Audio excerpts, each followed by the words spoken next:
जटायु जी को विदा करके भगवान चल पड़े। और कहाँ पहुंचे? भगवान पहुंचे शबरी मैया के आश्रम में। और माँ शबरी के आश्रम में जब भगवान पहुंचे, माँ शबरी भगवान की अद्भुत भक्तन, भगवान से बड़ा प्रेम। इनकी कथा आती है कि माँ शबरी, इनका विवाह होने जा रहा था। और जब विवाह होने जा रहा था, विवाह के समय बहुत सारे पशु बांधे गए थे घर के बाहर। तो माँ शबरी ने पूछा, अपने सखियों से कहा, इतने सारे पशु क्यों बांधे गए हैं? सखियों ने कहा, जो बाराती आएंगे उनको भोजन कराया जाएगा।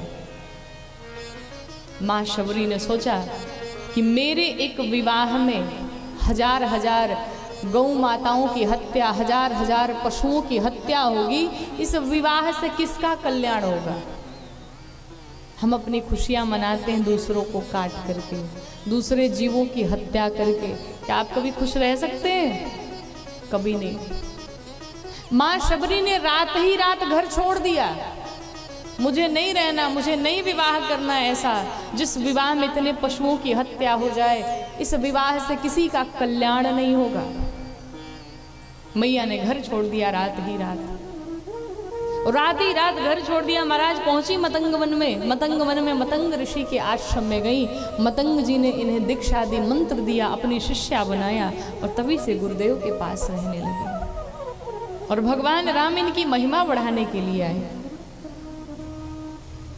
घटना ये हुई कि जहां पर जिस दंडकारण्य में मैया रहती थी, शबरी मैया, वहां इनके आश्रम के कुछ ही दूरी पर बड़े बड़े संत रहते थे।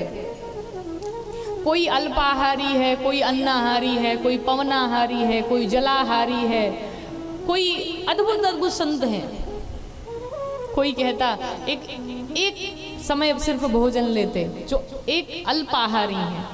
अल्पाहारी कहते भगवान हमारे घर आएंगे, पहले आएंगे तो। पवनाहारी कहते भाई तुम भोजन तो करते ही, तुम्हारे घर में नहीं आए, हम तो सिर्फ हवा पी करके रहते हैं, हमारे घर भगवान आएंगे। तीसरा कहते हम तो सिर्फ जल पी करके रहते हैं, भगवान हमारे घर आएंगे। सब अलग अलग सोच करके बैठे हैं, भगवान हमारे घर आएंगे।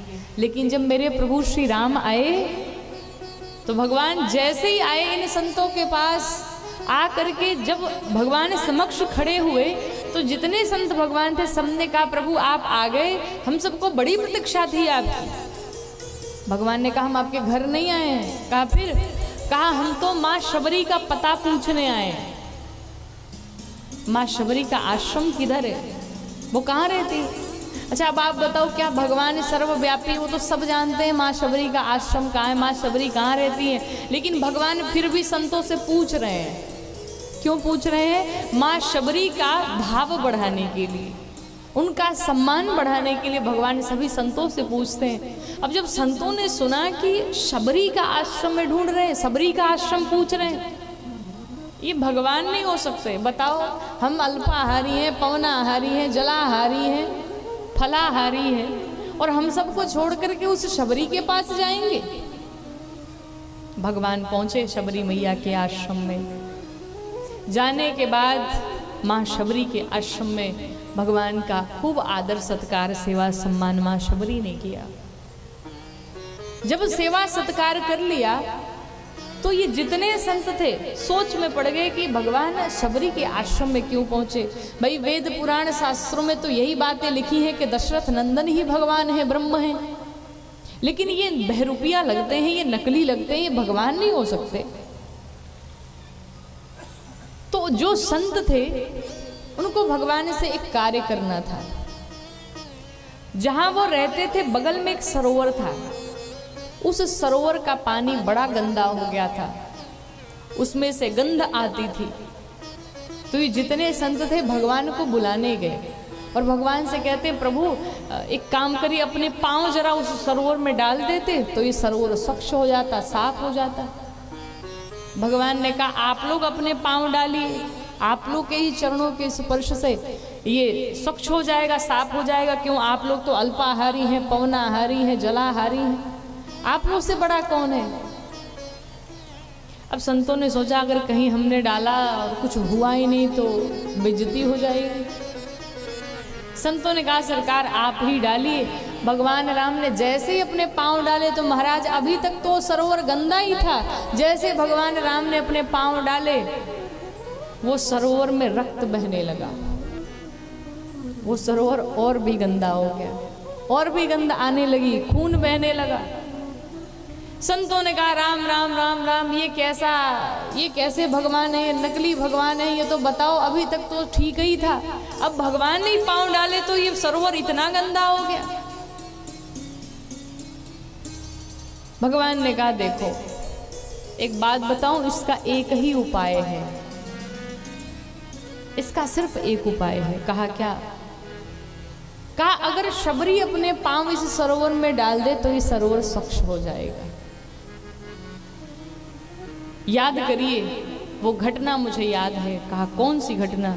कहा एक दिन जब शबरी मैया झाड़ू लगा रही थी आश्रम के बाहर और अचानक एक संत गुजरे तो उस झाड़ू से एक कंकड़ टकरा गया संत भगवान के पांव से, और जैसे ही पांव से टकराया संत भगवान ने देखा रे राम राम, इसने छू दिया, मुझे स्पर्श कर लिया, ऐसा वैसा तमाम सारी बातें करने लगे। और जा करके अपने पांवों को जैसे ही धुला उस सरोवर में, तभी से वो सरोवर गंदा हो गया। और इन संतों को लगता है कि शबरी के स्पर्श से वो सरोवर गंदा हो गया। भगवान ने कहा एक ही उपाय है, अगर शबरी आए और उनकी धूली पड़ जाए तो ये सरोवर स्वच्छ हो जाएगा, साफ हो जाएगा। माँ शबरी सुन रही थी। माँ शबरी ने कहा मेरे प्रभु करुणा निधान है, करुणा करने वाले हैं, किस प्रकार से अपने भक्त की महिमा बढ़ा रहे हैं। जिनके चरणों से साक्षात गंगा मैया निकली, आज वो भगवान कह रहे शबरी के चरण स्पर्श कराओ। शबरी मैया वहां से भाग चली, दूर चली गई। संत भगवान जब पहुंचे शबरी मैया को बुलाने के लिए तो देखा तो शबरी है ही नहीं। भगवान राम से पूछा, कहा वो तो है ही नहीं यहाँ पे। भगवान राम ने कहा वो जिस स्थान पर खड़ी थी वही धूली उठाओ उनकी चरणों की, और वही चरणों की धूली लाओ उस सरोवर में डालो। और जैसे ही संतों ने उस सरोवर में उस धूली को डाला, महाराज सरोवर स्वच्छ हो गया, साफ हो गया। बोले भक्तवत्सल भगवान की जय हो।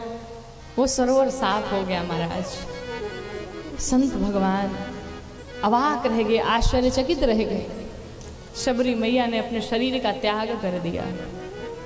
संत भगवान ने सोचा हमसे कितना बड़ा अपराध हो गया। जिस शबरी से हम छुआछूत करते थे वो शबरी इतनी भगवान की बड़ी भक्त थी, जिसके चरणों की धूल से ये सरोवर साफ हो गया, ये सरोवर स्वच्छ हो गया। उस शबरी को हम लोग भला बुरा कहते थे, लेकिन अब तो वो रही नहीं, हम पश्चाताप कैसे करें? भगवान ने कहा एक ही उपाय है पश्चाताप करने का। संतों ने पूछा क्या है?